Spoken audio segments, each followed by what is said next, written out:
ভগীরথ শোনো শোনো, মহাদেব তো বলেছে সে হরিনাম করে ব্যস্ত আছে, কি বলতে না কি বলে তো সে জানে আমার দৈর্ঘ্য প্রস্থটা কত এরিয়া। আবার ভগীরথ এসেছে, ভগীরথকে দেখে বলছে কি হলো ভগীরথ?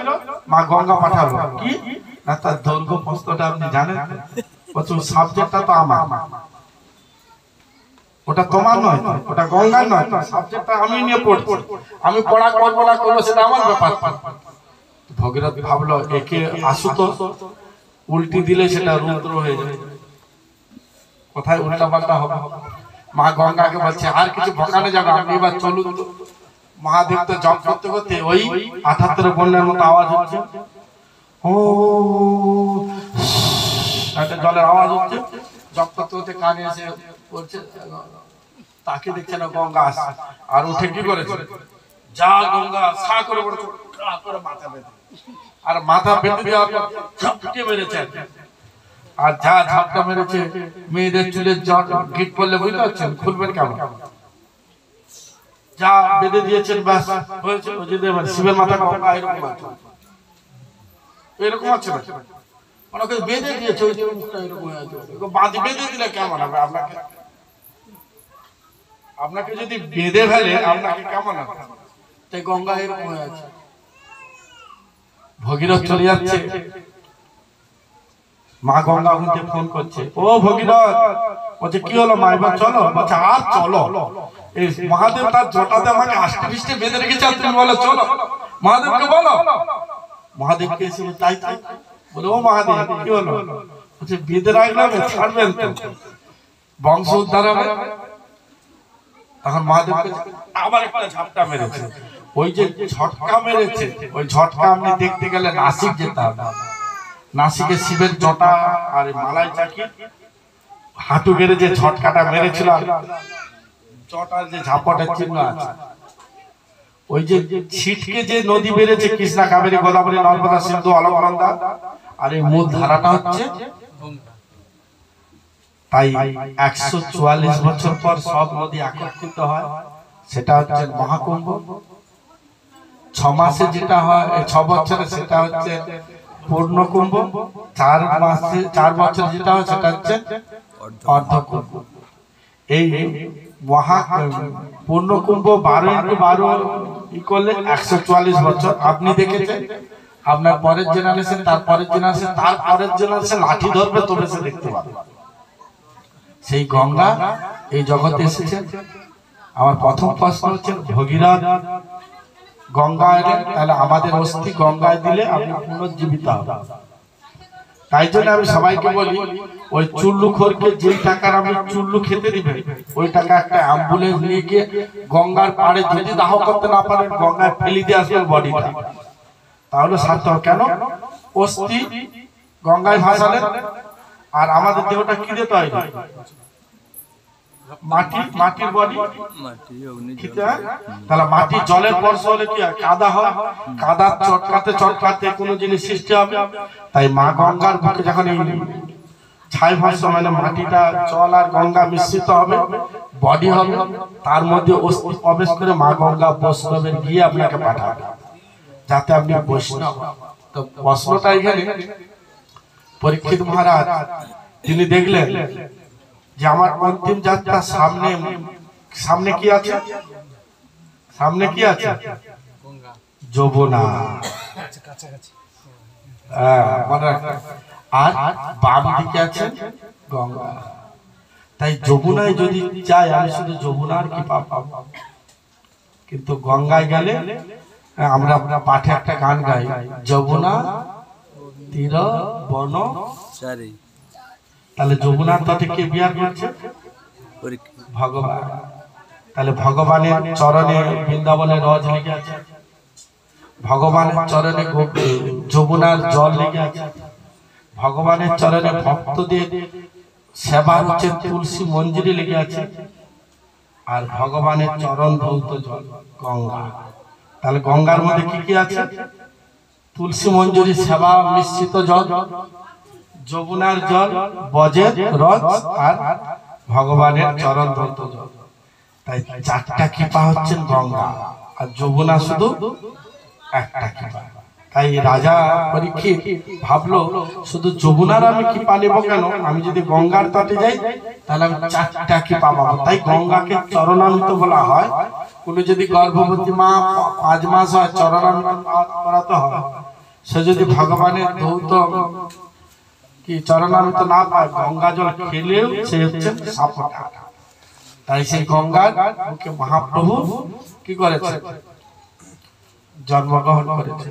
তাই গঙ্গা এত পবিত্র, এত পাওয়ারফুল, যেখানে একসাথে কটা কৃপা আছে গঙ্গার মধ্যে, সবার মাথায় থাকবে, সবাই থাকবে তো। তাই গঙ্গাকে এত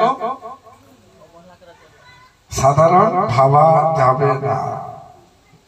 আমি একটু চৈতন্য কথা বলবো। বৃন্দাবন দাস ঠাকুর আমাদের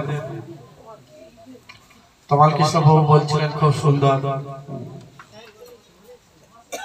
বৈষ্ণব জগতের 3টি গ্রন্থ, এক চৈতন্য চরিতামৃত, চৈতন্য মঙ্গল, চৈতন্য ভাগবত। এখানে হচ্ছেন কৃষ্ণদাস কবিরায় লিখেছেন, ওগো কৃষ্ণ লীলা ভাগবতে কহেন বেদব্যাস, ওগো চৈতন্য লীলার দাস বৃন্দাবন দাস, বৃন্দাবন দাস কইল চৈতন্য মঙ্গল, যাহার শ্রবণে নাসে সর্বয় মঙ্গল। তাই চৈতন্য কথা শুনলে আমাদের মনে যে অমঙ্গল আছে সেটা হচ্ছে কি হবে, দূরীভূত। ওই জন্য চৈতন্য কথা ও গান করছিলেন, অবতার সার গোরায় অবতার কেন না ভজিল তারে, আছে না গান? ওই গানটা আপনি ঘরে নির্জনে পড়বেন।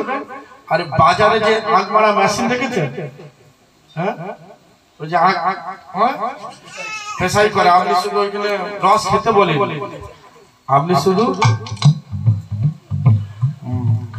এরকম করে দাঁড়িয়ে দেখবেন, আঁকটাকে সজা করে ঢোকানো হয়, তারপর ওটাকে কি করে মজিরে দেওয়া হয়, তারপর এটাকে কি করে আবার মজিরে দেওয়া, হ্যাঁ, তারপরে লাস্টে দেবেন হাতটা এরকম ধরে, ওই বাঁ হাতটা এরকম, ডানটা হাতটা মারে, মারে। তাই ওইটা দেখে নিজেকে ভাববেন, আপনার যেদিন রস বেরিয়ে যাবে না, আপনাকে আপনার ছেলে বৌমায় কোনো সাইডে ছড়ে দিচ্ছে ছিপড়ের মতো। তাই রস আছে, আপনি পেনশন ভুক্ত জানেন তো, রস আছে, ওই জন্য আদর করে পেনশনটা বন্ধ করে দিক সরকার। তাই অবতার সার গোরায় অবতার কেন না ভজিল তারে, অবতার সার গোরায় অবতার কেন না ভজিলি তারে, ভরে করি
বুঝছেন লাস্টের কথা ইহকাল মানে এখন যেটা এই জন্মে 4 বছর পরেরটাও ডিসমিস। আমাদের পদ্মায় তো জিজ্ঞাসা করেন বাবু আপনি সাধু হয়েছেন কেন বলুন, তখন বলবে আমি স্কুল লাইফে গানের এই ওয়ার্ডটা শুনে আমাকে কেমন একটা হচ্ছিল তাই ঘর বাড়ি ছেড়েছে। পদ্মায় তো এই একটা লাইন, এই একটা লাইন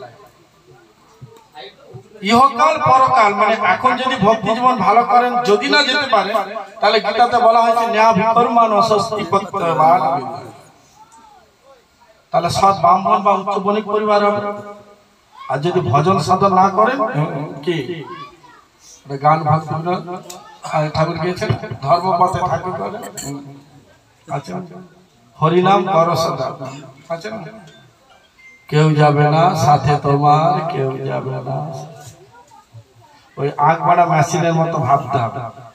আছেন এখানে ইকুদণ্ড ভাবি কাঠে চুষিলি মন, তাই সেদিন এই দেহটা সুন্দর হবে যেদিন এই দেহ রোজগার করবে। আপনি 2 দিন কাজে যাবে না ঘরে থাকবেন, আমরা স্ত্রী বলবে কি গো টিফিন বানাবো কেন গো তুমি অফিস যাবে না, আজকে শরীরটা না ম্যাচ ম্যাচ করছে যত ঢং, তুমি কাজে না গেলে আমরা খাবো কি, নিজের সদ তাহলে এরপরও কি ভাবেন আপনি যে এই সংসার সুখের এই সংসারটা, তাই চৈতন্য মহাপ্রভু ওই গুণে বলছেন সর্ব অমঙ্গল নাশ হবে। ওগো চৈতন্য নিতাইয়ের যাতে জানিও মহিমা, যাতে জানি ভক্তি সিদ্ধান্তের গসীমা, যত ভক্তির যে সার তত্ত্ব নির্যাস করে কে লিখেছেন বৃন্দাবন দাসটা, ভাগবতের যত ভক্তি সিদ্ধান্তের সার ওগো লিখিয়াছেন তাহা জানি করিয়া উদ্ধার।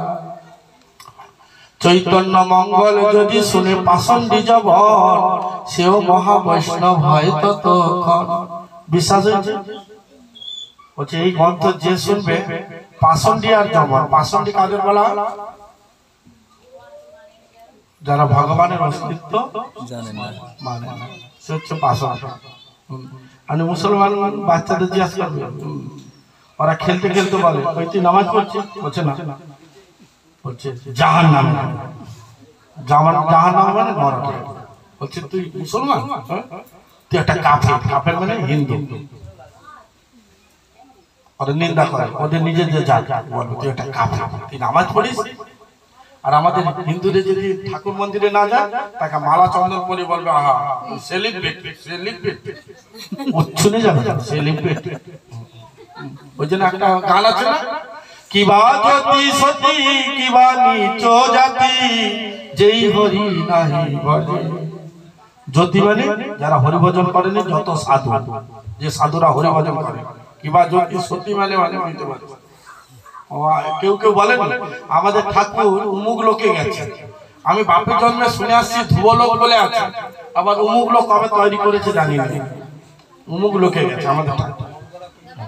ওই জন্য কিবা জ্যোতি সব উচ্ছনে যাবে, উচ্ছনে মানে গীতায় 2য় অধ্যায় লেখা আছে, বলছে উচ্ছনে ভাষাটা আছে, এটা আমার কথা মেদিনীপুরে না,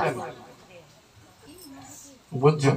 তাই বললেন ওই জন্য। আর তারপরে গেল জবন, জবন মানে বলছে এই গ্রন্থ জবনরা শুনলেও ভক্ত হবে, তার উজ্জ্বল দৃষ্টান্ত আপনার ইস্কন। ইস্কনে কটা হচ্ছে ভারত আর ইন্ডিয়া, ইন্ডিয়া হিন্দুরা 3 ভাগ খ্রিস্টান আর মুসলমানরা আছে, লাল কাপড় পরে ঘুরছে, এখানে লেখা আছে ওগো সেও মহাবৈষ্ণব হয় ততক্ষণ। ওগো মনুষ্য রচিত নহে এই গ্রন্থ ধন্য, বৃন্দাবন দাস মুখে বক্তা শ্রী চৈতন্য।